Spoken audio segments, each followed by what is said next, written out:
आप सभी लोगों का बहुत बहुत स्वागत है। जैसा कि आप देख रहे हैं, आज मैं आपको स्टडी कराने वाला हूं एलसीएम और एचसीएफ का चैप्टर। तो यहां पर बिगिनिंग से एलसीएम एचसीएफ में पढ़ाऊंगा, मोड हिंदी इंग्लिश दोनों होगा। तो सबसे पहले चैनल को सब्सक्राइब कर दो, वीडियो को लाइक कर दो और आगे बढ़ा दो, क्योंकि आपको बहुत कुछ मिलने वाला है इसके सेशन में। तो एलसीएम एचसीएफ का एक चैप्टर है जिसको मैं आपको बताने वाला हूं। तो देर किस बात की, चलो शुरू करते हैं कहानी और आप लोगों के साथ जुड़ते हैं। वेलकम। तो सबसे पहले हम एलसीएम और एचसीएफ की बात करते हैं। तो सबसे इंपॉर्टेंट चीज है कि ये चैप्टर ही क्यों इंपॉर्टेंट है। Good evening Ranjana. सबसे इंपॉर्टेंट बात है कि चैप्टर ही क्यों इंपॉर्टेंट है। आप कहते हैं ना चैप्टर तो इंपॉर्टेंट होना चाहिए, तो आखिरकार ये चैप्टर इंपॉर्टेंट है क्यों, इसका हम यूज कहां कहां करते हैं, इसको कैसे पढ़ते हैं, ये आपको समझ में आना चाहिए। ओके, तो चलो देखते हैं इस चैप्टर को आप क्या समझते हैं, कैसे समझते हैं। इस चैप्टर की बात शुरू करते हैं। तो why is HCF and LCM important, क्योंकि सबसे पहले हमें जानना जरूरी है कि उसकी इंपॉर्टेंस क्या है जिस चैप्टर को आप पढ़ना चाहते हैं, है ना। तो चलो देखते हैं इंपॉर्टेंस क्या है। तो the chapter of HCF and LCM is very important. This concept is useful in the chapters of time and distance. आप जब टाइम डिस्टेंस पढ़ते तो भी इंपॉर्टेंट है, टाइम एंड वर्क पढ़ते तो भी इंपॉर्टेंट है, पाइप सिस्टम्स के सवाल करते तब भी एलसीएम आपको इंपॉर्टेंट है, और ट्रिक जो हम लगाते हैं वो मोस्टली एलसीएम और एचसीएफ से निकल के आती है। यानी एचसीएफ और एलसीएम का चैप्टर इंपॉर्टेंट क्यों, हिंदी में मैंने बता दिया है कि जितने भी अवधारणाएं आप चाहे समय चाल पढ़ें, पाइप पढ़ें, सिस्टम पढ़ें, आप चाहे कोई भी सवाल पढ़ें, उनमें इस तरह के सवालों में अधिकतर एलसीएम और एचसीएफ का प्रयोग करते हैं, जिससे कि हम सवाल को देखते तो आंसर मिल जाता है ना। कमाल की चीज। तो भाई अगर हम बात करते हैं एलसीएफ कहां कहां यूज होता है, हम रेस ट्रैक वाले प्रश्न आपने देखा होगा कि एक रेस ट्रैक है, वहां 4 धावक दौड़ रहे हैं, उनका टोटल कितने समय में एक दूसरे को पकड़ लेंगे। ट्रैफिक लाइट जलती हैं, बंद हो जाती हैं, कितने समय, आपने देखा होगा ऐसे सवाल आपको मिलते हैं। पक्का बताना सच्ची मिलते हैं कि नहीं मिलते हैं, मिलते हैं ना। कि भाई एक चौराहे पर ट्रैफिक लाइट है जो इतने समय के अंतराल के बाद जलती हैं। तो ऐसी समस्याओं को अब सॉल्व करने के हम एलसीएम का यूज करते हैं। अगर हम एचसीएफ की बात करें तो HCF concept is useful in the calculating the largest size tile room in particular area, largest pipe to measure the thing etcetera. यानी जैसे एक कमरे में हमें टाइल्स लगानी है, टाइल्स का बड़ा से बड़ा साइज क्या होगा, हमें किसी भूमि का नापना करना है, हमें कोई पाइप को काटना है, ये सब सवाल किस में पूछे जाते हैं, एचसीएफ से। तो यानी चैप्टर तो बहुत इंपॉर्टेंट है। और आपने मुझसे कहा भी था, प्रॉमिस लिया था ना आप लोगों ने कि सर बिल्कुल स्टार्टिंग से बताना, शुरुआत से बताना, कोई भी प्रॉब्लम नहीं होनी चाहिए, स्टार्टिंग से बिल्कुल करेंगे जीरो से। तो ये अब आपका मैंने स्टार्ट कर दिया, बिल्कुल जीरो से हीरो तक बैच है ये। चलो तो बात करते हैं कुछ इंपॉर्टेंट फैक्ट्स के बारे में। तो सबसे पहले कुछ इंपॉर्टेंट फैक्ट्स के बारे में आपको पता होना चाहिए, क्योंकि जब तक आपको इंपॉर्टेंट फैक्ट्स के बारे में नहीं पता होगा तो आप नहीं कर पाएंगे। तो यहां पर चीज समझने की है जिसको बोलते हैं फैक्टर और मल्टीपल। ये बड़ा कंफ्यूजिंग सवाल है, ये बड़ा कंफ्यूजिंग सवाल है कि सर फैक्टर और मल्टीपल में अंतर क्या है। तो फैक्टर क्या है, factor is a number which exactly divides other numbers. और मल्टीपल क्या है, a number is said to be multiple if another number is divide when it's exactly divisible by another number. तो इसको ऐसे समझना थोड़ा सा शायद आपके लिए मुश्किल हो जाएगा। तो मैं कैसे बताता हूं, मैंने लिखा 5 20, तो हम कहेंगे 5 20 का मल्टीपल है, यानी 5 20 का मल्टीपल है या 20 5 का मल्टीपल है। ये बड़ा कंफ्यूजिंग है, तो समझना 5 20 को डिवाइड करता, पूर्णतः डिवाइड करता है। इसका मतलब क्या है, 5 20 को डिवाइड करता है, इसलिए 20 का क्या है, ये गुणनखंड है। और क्योंकि 5 के टेबल में क्या आता है, 20 आता है, 5 चौके 20, इसलिए ये 5 का मल्टीपल है। तो हम क्या कहेंगे, हम ये कहेंगे 5 मल्टीपल यानी गुणन है 20 का, है ना। और क्या कहेंगे, 20 मल्टीपल है 5 का, और हम क्या कहेंगे, 20 5 फैक्टर है 20 का। तो 20 जो है मल्टीपल है 5 का और 5 फैक्टर है 20 का। तो अब यहां पर एक चीज और हम समझने की कोशिश करते हैं। मैंने कहा अगर आप 5 का टेबल पढ़ते हैं तो जितनी भी संख्या आएंगी वो सब 5 की मल्टीपल होंगी, यानी किसी भी चीज का मल्टीपल उसके बराबर या उससे बड़ा हो सकता है। ऐसे ही और किसी चीज का फैक्टर हमेशा उस नंबर के बराबर उससे छोटा होगा। तो दो चीज याद रहेंगी, अगर आप मल्टीपल की बात करते तो आपको पहाड़ा याद आना चाहिए, आपको टेबल याद आनी चाहिए। और अगर आप फैक्टर की बात करते हैं तो फैक्टर हमेशा उस संख्या से बराबर या छोटा होगा। Is it clear? कोई प्रॉब्लम तो नहीं है दोनों चीजों में, यही आपके काम आएंगी आगे चल के। ओके, बढ़ते हैं आगे। तो कॉमन मल्टीपल क्या है? A common multiple of two or more number is a number which is exactly divisible by each of them। यानी 18 का एक कॉमन मल्टीपल क्या है? देखो, 18 is a common multiple of 2, 3, 6 and 9। यानी एक से अधिक संख्याओं के सामान्य गुणांक जो होते हैं वो प्रत्येक से विभाज्य हो जाए तो उसको कॉमन मल्टीपल कहते हैं। जैसे आपने 18 का 18 2 से भी कट जाएगा, 3 से भी कट जाएगा, 6 से भी और 9 से भी, ऐसी 36 है। तो इन दोनों के कॉमन मल्टीपल एक जैसे हैं, है ना? आप सोचोगे सर जल्दी से सवाल लाओ, सभी बताते हैं। HCF या GCF, हाईएस्ट कॉमन फैक्टर इसको बोला जाता है जब हम HCF की बात करते हैं। तो क्या है? दो या ज्यादा नंबर, एक किसी नंबर से बड़ी वो संख्या जो डिवाइड कर दे दिए हुए नंबर्स को, वो HCF होगी। और साथ में एलसीएम क्या है?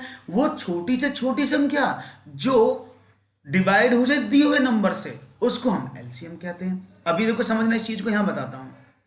अगर मैं आपसे बोलूं 2, 4 और 6 ये लिखा है, समझना। गुड इवनिंग साक्षी, समझने की कोशिश करना। 2, 4, 6 लिखा है, तो आपको एक ऐसी बड़ी से बड़ी संख्या ढूंढनी है जो इन तीनों को डिवाइड कर दे, कंप्लीटली डिवाइड कर दे।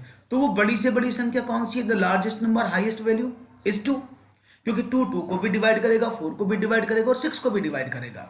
तो ऐसी बड़ी से बड़ी संख्या क्या है? 2 है, जो इन सबको डिवाइड करेगी। क्लियर? अब एक ऐसी संख्या जो छोटी से छोटी हो, जो इन तीनों से कट जाए, जैसे हमने कहा 12, तो 12 2 से भी कटेगा, 4 से भी कटेगा और 6 से भी कटेगा। तो ये बेसिक टर्मिनोलॉजी है। तो यानी इन संख्याओं को जो काट दे, जो डिवाइड कर दे, वो तो हो गया HCF। जिस संख्या को ये डिवाइड कर दे वो होगा उनका LCM। तो LCM हमेशा क्या होता है? इन तीनों का वो फैक्टर, वो तीनों इसके होते हैं। Is it clear? ये बात भी समझ में आ गई।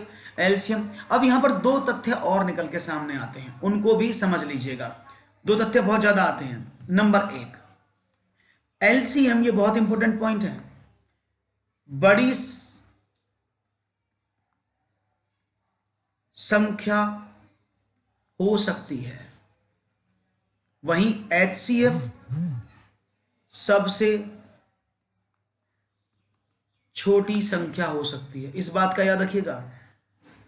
एलसीएम जो होती है वो बड़ी से, जो सबसे बड़ी संख्या वो बन सकता है, वहीं HCF जो दी हुई संख्याओं में सबसे छोटी संख्या है वो बन सकता है। मैं एग्जांपल देता हूं, मैंने लिखा है ऐसे 6,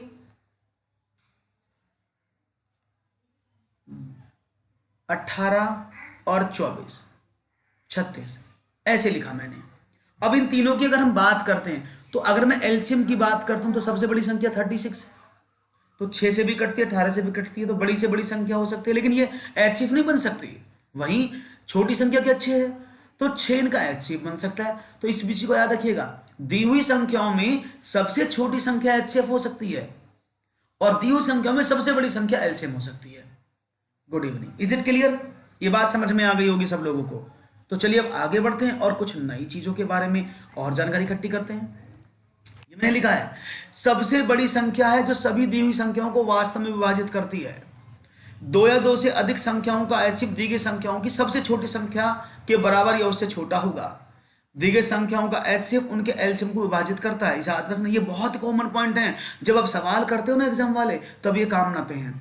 तो अगर आप कोई संख्या आपको दी गई है तो LCM उन संख्याओं का हमेशा डिवाइड होगा।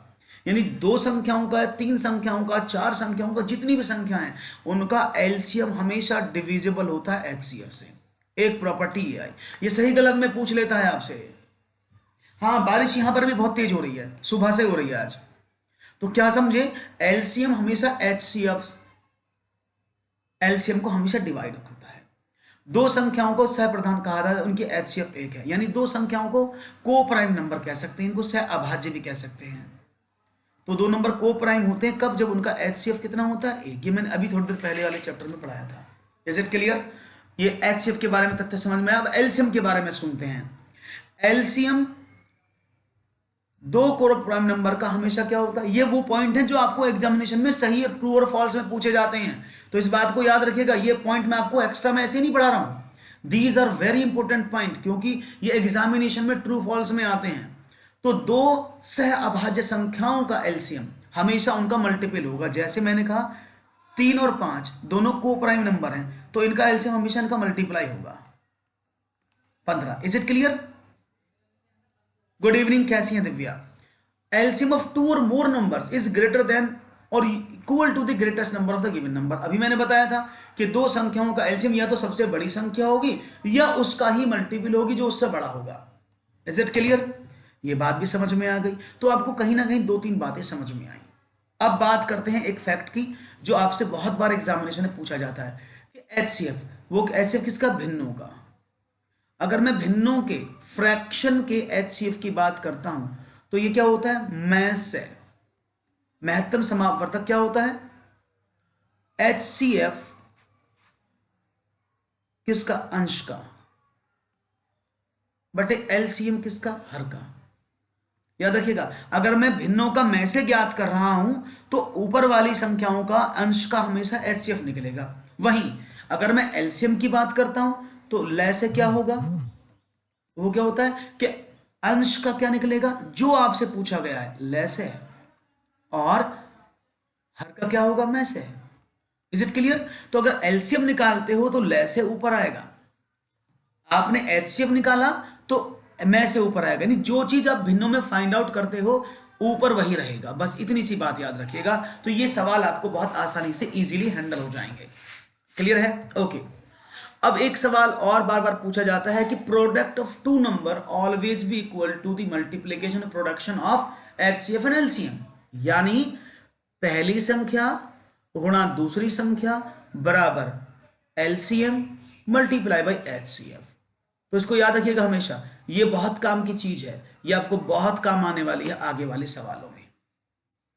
अब मुझे लगता है कि यहां तक आपकी जो कहानी थी जो आपको समझ में आ गई। अब हम थोड़े से आगे बढ़ते हैं और नए क्वेश्चंस की तरफ बढ़ते हैं। अब सब तैयार हैं? बेसिक जो था वो मैंने आपको बता दिया है। अब how to find out LCM, how to find HCF, ये मैंने अभी नहीं बताया क्योंकि आप जानते हैं। और एलसीएम एचसीएफ को कैसे निकालते हैं मैं आपको सवालों के साथ, प्रश्नों के साथ बता दूंगा।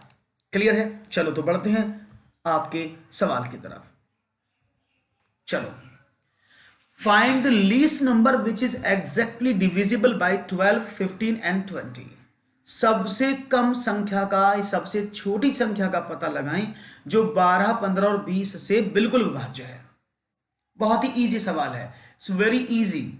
इस इजी क्वेश्चंस को आप कैसे और इजी बनाते हैं ये हम देखना चाहते हैं। तो चलो शुरुआत करें। पहला सवाल है, इजीली हैंडल हो सकता है, इजीली मैनेजेबल हो सकता है। ओके, तो सबसे कम संख्या का पता लगाओ जो 12, 15 और 20 तक बिल्कुल विभाज्य है। ओके, कोई प्रॉब्लम नहीं है, तो देख लेते हैं। यानी मैंने कहा जब भी आपसे वर्ड पूछा जाएगा कम, छोटी से छोटी, यहां हमेशा याद रखिएगा आपको एलसीएम ही पूछा जाता है अगर आप सवाल को सही से पढ़ें। तो एलसीएम निकालने के आपको दो तरीके पता है ना। तरीका नंबर 1 12, 15 और 20, जिसको आप बोलते हैं कॉमन फैक्टर, यानी आप इसके प्राइम फैक्टर कर ले, इसको प्राइम फैक्टराइजेशन बोलते हैं, अभाज्य गुणनखंड। तो आप 12 के फैक्टर करेंगे, 2 दूनी 4 तिया 12। आप 15 के करेंगे 3 गुणा 5। आप 20 के करेंगे 2 गुणा 2 गुणा 5। अब क्या करेंगे, आप बड़ी बड़ी संख्याओं को चूज करेंगे। 2 सबसे बार ज्यादा यूज हुआ, 3 सबसे ज्यादा बार एक बार यूज हुआ है, ऐसी 5 भी एक बार यूज हुआ है। तो क्या हुआ, 5 या 15 दूनी 30 दूनी 60। तरीका नंबर 1 जो आप फैक्टराइजेशन जिसको बोलते हैं ना, एक तो फैक्टराइजेशन हो गया, आपको वैल्यू कैसी है। तरीका नंबर 2 क्या होता है, जिसको आप डिवीजन मेथड बोलते हैं, उसको भी बता देता हूं। वहां क्या करते हैं, 12, 15 और 20 यहां पर लिखा। अब इसको हम ऐसे डिवाइड करते हैं,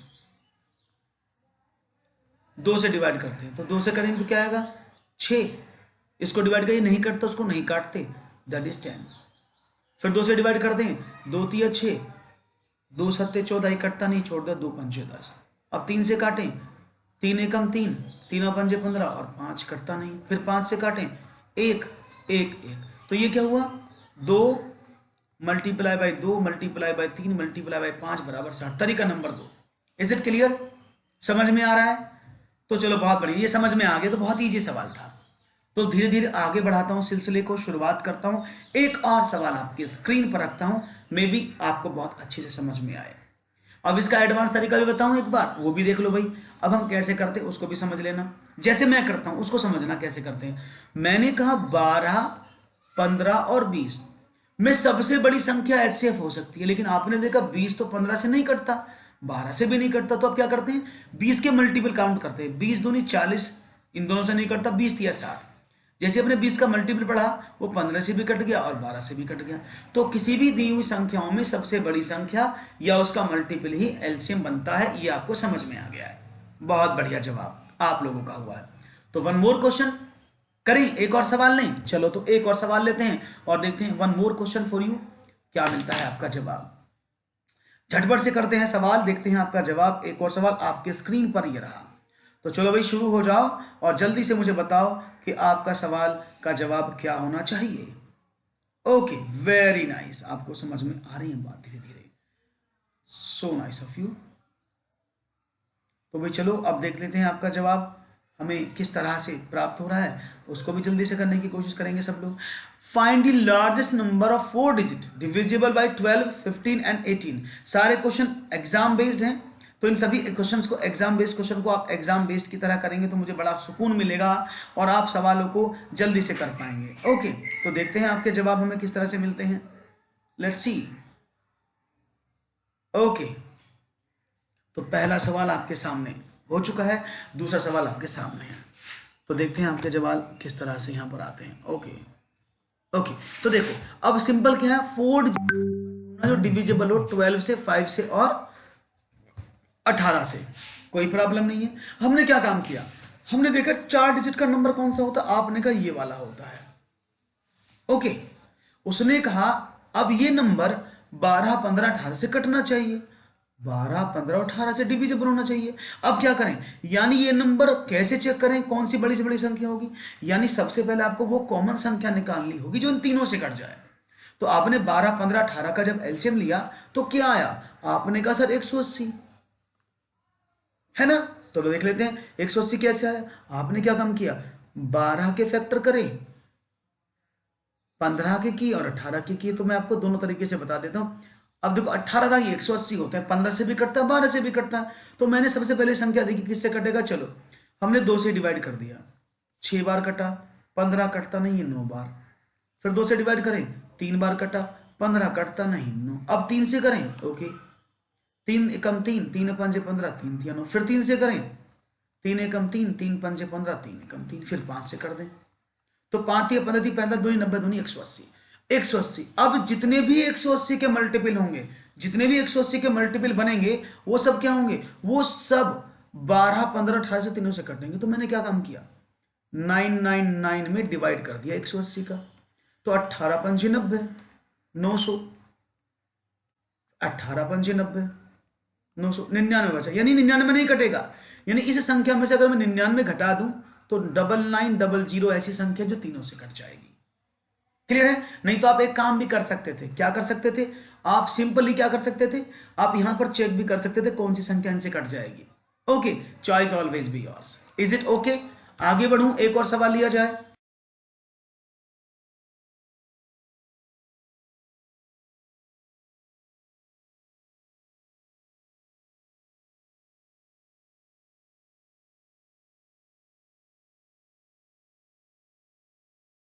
ओके, चलो तो नेक्स्ट क्वेश्चन की तरफ बढ़ते हैं और देखते हैं आपका नया जवाब क्या है। नेक्स्ट क्वेश्चन बहुत सिंपल सा सवाल है, इसको मैंने पढ़ाया भी था, फिर पूछूंगा। Find the HC of 0.63 and 1.05। ये बहुत इंपॉर्टेंट सवाल है और देखूंगा कितने मेरे साथी जो इस सवाल को कर पाएंगे क्लियर। ओके, ऐसे कितने मेरे साथी जो इस सवाल को क्लियर करके मुझे बताएंगे कि हाँ ये सवाल सही है। तो लेट्स सी, 0.63 एंड 1.05 का एचसीएफ आपको बताना है। तो let's see what will be your answer. अब देखो, इस सवाल को करने के भी दो तरीके आपके सामने हैं। एक तरीका यह है तो आप इसको भिन्न से कर लें, लेकिन इस सवाल में बहुत लोचा है। अभी समझिएगा, इस सवाल में बहुत सारे प्रॉब्लम्स है जो आपको भविष्य में देखने को मिल सकते हैं। उन सभी प्रॉब्लम्स के सॉल्यूशंस को हम यहाँ कराएंगे और आपको लोचे में नहीं आने देंगे, ना ही आपको कोई प्रॉब्लम होने देंगे। ओके, चलो देख लेते हैं। 63 1.05 ओके लेट्स सी। अगर मैं आपसे बात करता हूं 0.635 का तो क्या होता है उसको देख लेते हैं एक बार। ओके, अब आपने क्या देखा, आपने देखा भाई 0.63 है, इसको मैं भिन्न में बदलता हूं तो 001 यानी 63/100, इसको कन्वर्ट करें 1.05, इसको कन्वर्ट करें 001 यानी 105/100। अब ये दो वैल्यू आ गई जिनका आपको एचसीएफ निकालना है, तो निकालें। तो यानी भिन्नों का एचसीएफ कैसे निकालते हैं, एचसीएफ ऑफ फ्रैक्शन आप कैसे निकालते हैं, अंश कौन से 63 और 105, इनका तो निकालना है आपको एलसीएम, सॉरी एचसीएफ, और नीचे वाली संख्या को क्या निकालना, एलसीएम, सोर्सों का एलसीएम, यही तो करते हैं। अब यहां पर देखने की कोशिश करना, अगर मैं 63 और 105 का एचसीएफ निकालता हूं तो क्या बनेगा, 21, 21 थी 63, 21 पंजे 105/100 और डिवाइड कर दें तो 0.21 इज द राइट आंसर। तरीका नंबर 1 आप ऐसे कर सकते हैं, बहुत ही अच्छे से आपने आंसर दिया दोनों ने, बहुत बढ़िया गार्गी, ऐसे कर सकते हैं ना, कोई प्रॉब्लम नहीं है। अब क्या करें, अब हम दूसरी बात करते हैं, दूसरे को समझते हैं, उसमें देखते हैं क्या होता है। Let's see again, second question क्या था उसको भी देख लेते हैं। अगर हम इसको सेकंड टाइप से करें तो उसको भी समझिएगा कैसे करते हैं।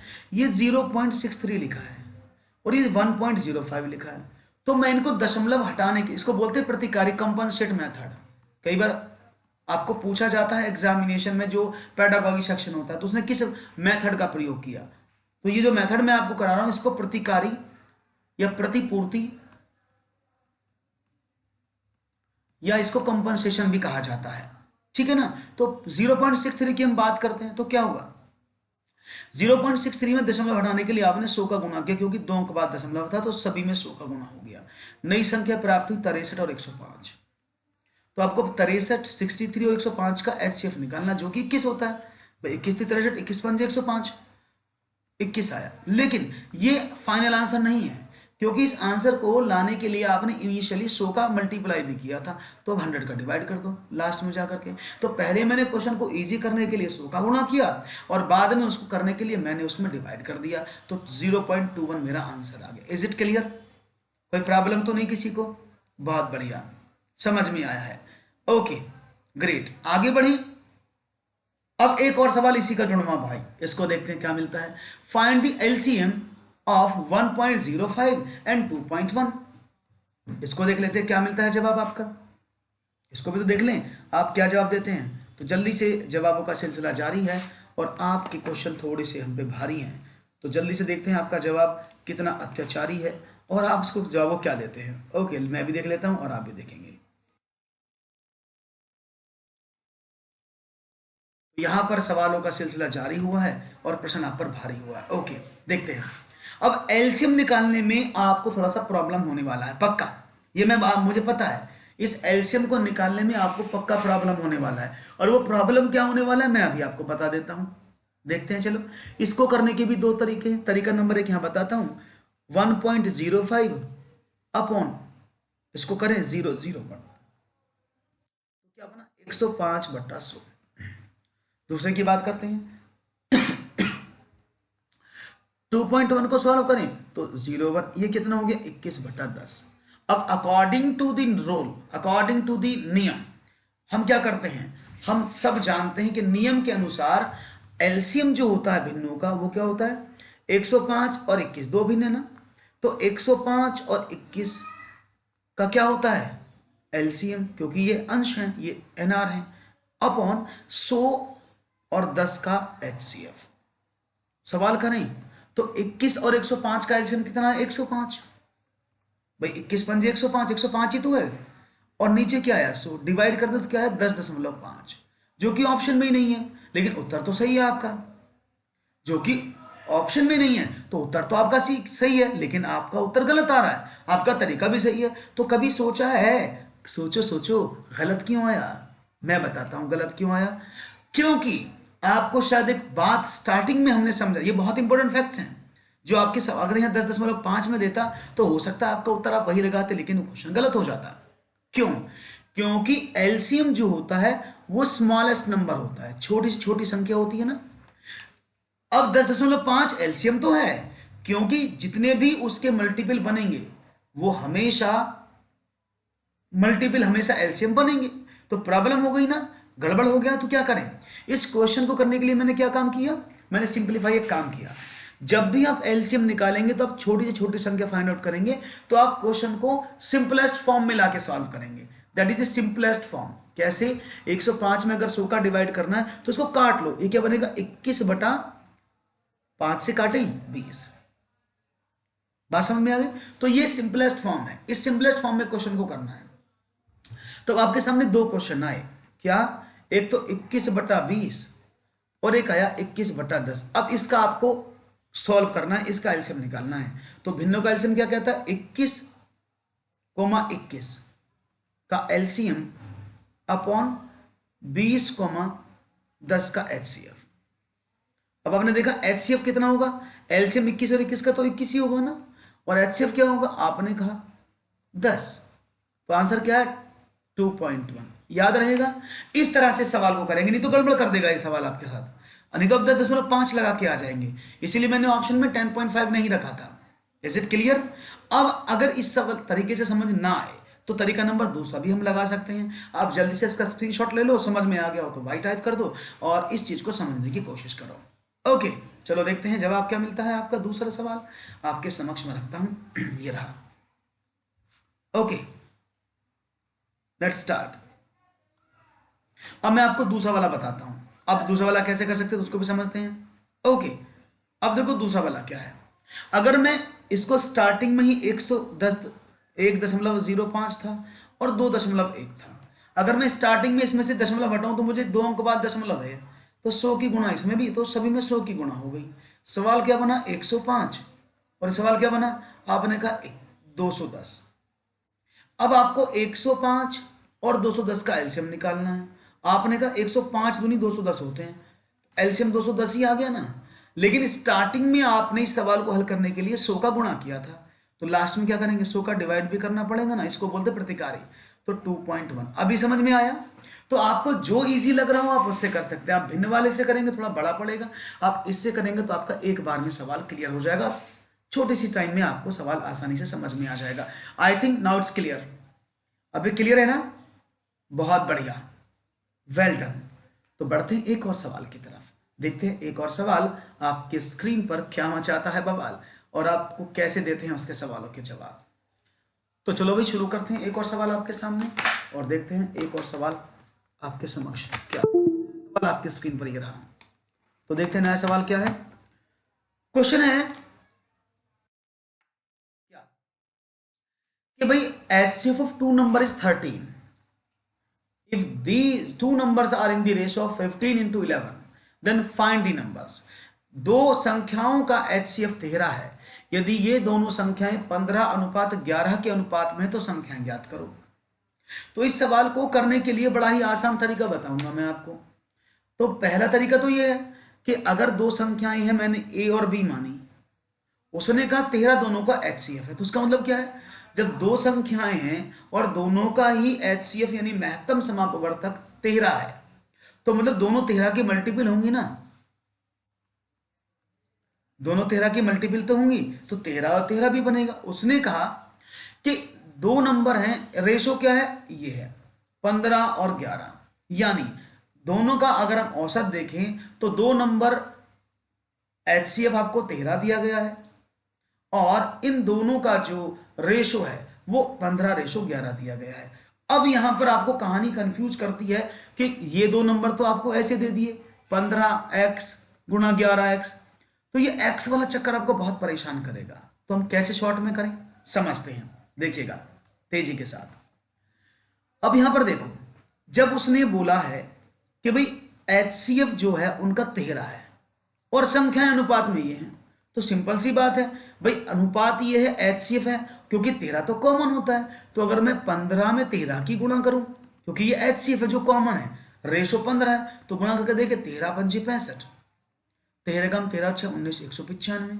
और अगर मैं 11 अनुपात में देखूं तो 11 गुणा 13 इजिकल टू 143। तो ये संख्याएं होनी चाहिए। क्या ये किसी ऑप्शन में है? आपने कहा बिल्कुल sir.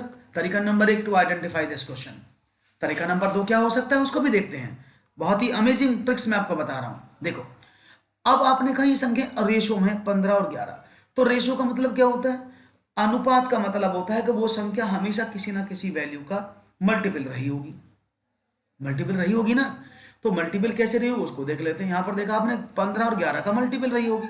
It means what? It means इनमें से जो ऑप्शन है वो पहला वाला ऑप्शन 15 से डिविजिबल होगा, दूसरा वाला ऑप्शन 11 से डिविजिबल होगा, क्योंकि ये रेशो है और रेशो हमेशा मल्टीपल में ही चलता है। तो अगर 11 से कटने वाली संख्या देखो तो 140 नहीं कटता, ये भी नहीं कटता, सिर्फ ये कटता है, और इसमें 15 से 195 कट जाता है। तो यानी इन रेशो से डिविजिबल होने वाली संख्या यही थी। बहुत बढ़िया, सबको समझ में आया? राइट ऑप्शन तो सी था, that is the correct answer. बहुत बढ़िया जवाब आप लोगों की तरफ से आ रहे हैं साहब। तो एक और सवाल देखते हैं आपकी तरफ बढ़ता हुआ, कदम बढ़ाता हुआ, और समझते हैं क्या। Good evening Lakshmi. एक और सवाल, क्वेश्चन है, दो संख्याओं का योग ज्ञात कीजिए जो कि 29 से अधिक और एचसीएफ उनका जो है और एलसीएम 29 और 4147 है। Find the sum of two numbers which are greater than 29 and have HCF and LCM of 29 and 14147। कितना आसान सवाल है कि दो संख्याएं आपको बतानी है, उन दोनों संख्याओं की कंडीशन क्या है कि वो दोनों संख्याएं 29 से बड़ी होंगी, 29 से बड़ी होंगी। दूसरी बात क्या है? दूसरी बात है कि उनका एचसीएफ 29 है और उनका एलसीएम 4147 है। तो वो संख्याएं आपको बतानी है, उन संख्याओं का योग आपको बताना है कि उन संख्याओं का योग क्या होगा। अब समझते हैं सवाल की मजबूती को, सवाल की कंडीशन को। क्या है कंडीशन? Let's see. क्या बात है, तेजी से आंसर मिला है 1050। बहुत बढ़िया। देख लेते हैं आपका जवाब ये आने की कोशिश अगर आप कर रहे हैं तो बहुत अच्छे से सोच रहे हैं, लेकिन अफसोस ये गलत जवाब है। देखते हैं कैसे। मैं इसको पहले बेसिक से करा देता हूं। भाई दोनों नंबर है, फॉर एग्जांपल आपने नंबर माने ए और बी, उसने कहा उनका जो एचसीएफ है वो 29 है। इसका मतलब क्या होता है? एचसीएफ का मतलब होता है कॉमन मल्टीपल जो दोनों में है, यानी 29A और 29B बनेंगी वो संख्याएं। ए भी कुछ भी हो सकते हैं, ए भी कुछ भी हो सकते हैं, लेकिन 29A और 29B इनकी संख्याएं बनेंगी क्योंकि दोनों ही 29 का 29 का मल्टीपल है। क्यों? क्योंकि दोनों का एचसीएफ 29 है। ये बात समझ में आई ना? तो मतलब क्या है, पहली संख्या ये, दूसरी संख्या ये, तो हम क्या करते हैं 29A multiply by 29B is equal to LCM into HCF 29 into 4147।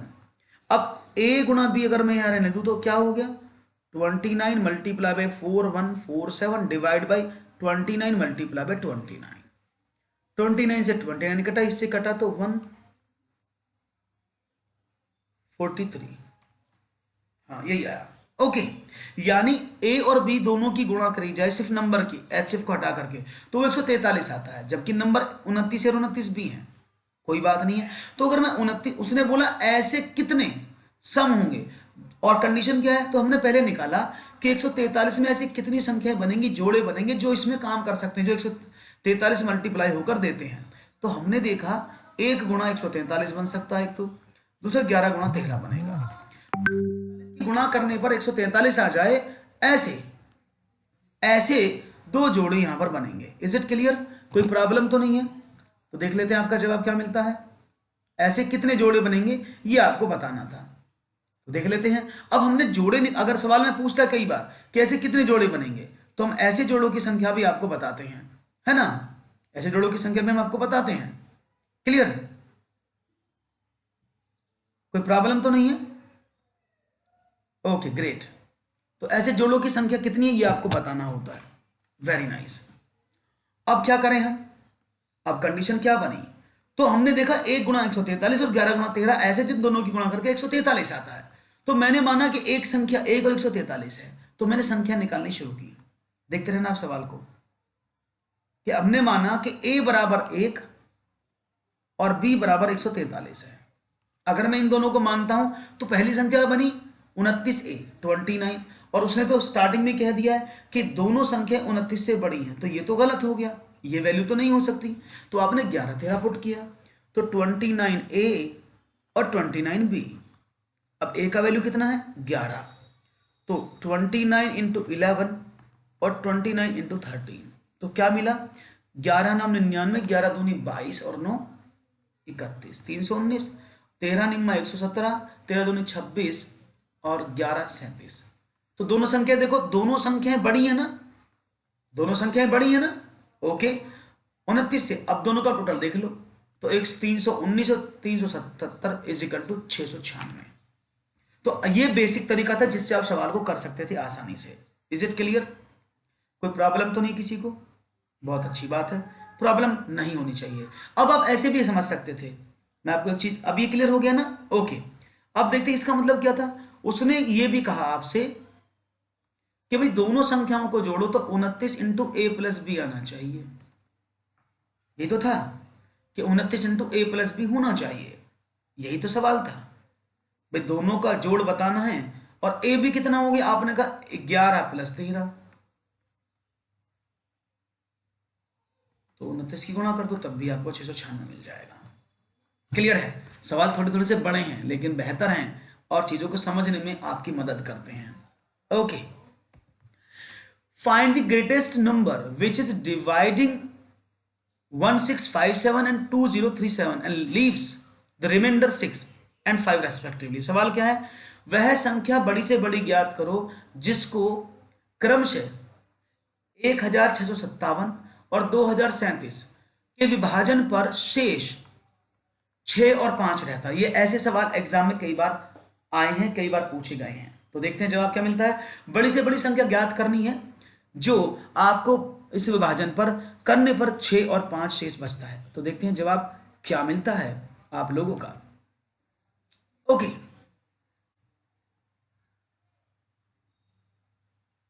तो देखते हैं जवाब क्या मिलता है। तो बड़ी से बड़ी संख्या ज्ञात करनी है। अब देखो, अब एक बात याद रखो, यानी 1657 था और 2037 था, ये कंडीशन थी। उसने कहा वो बड़ी से बड़ी संख्या ज्ञात करो जो क्रम से इतने और इतने के विभाजन पर 6 और 5 शेष। इसका मतलब क्या है? किसी संख्या से इसको डिवाइड किया जाता है तो शेष 6 बचता है, उसी संख्या से इसको डिवाइड किया जाता है तो शेष 5 बचता है। इसका मीनिंग क्या है? यानी अगर ये शेष को हटा दिया जाए तो बची हुई संख्या इस वाली संख्या से पूरी डिवाइड होगी। ये बात समझ में आ रही है? अगर इसमें से मैं 6 घटा दूं तो जो संख्या बचेगी वो तो पूरी पूरी डिवाइड हो जाएगी ना। सेम अगर मैं इसमें से 5 घटा दूं तो ये संख्या पूरी पूरी डिवाइड होगी ना इससे, तो 2 0 3। Is it clear? यानी क्या, समझो सवाल को ध्यान से। उसने बोला है अगर इसमें भाग दे दो तो 6 शेष बचता है, अगर 6 घटा दो तो पूरी पूरी कट जाएगी ना। उसने बोला 2037 में डिवाइड करने पर 5 शेष बचता है, तो अगर मैं 5 घटा दूं तो संख्या भाई बचेगी जो पूरी पूरी कटेगी। तो ये दो संख्याएं हैं। अब ऐसी संख्या निकालनी है आपको जो इन दोनों को पूरी तरह से काट दे, और वो क्या होता है? HCF। और HCF निकालने का तरीका क्या है? HCF निकालने का जब संख्याएं दो और बड़ी हों तो आप कौन सा तरीका यूज करते हैं? That is division method. मैं यहां कर देता हूं उसको, इसको इधर देख लीजिएगा एक बार।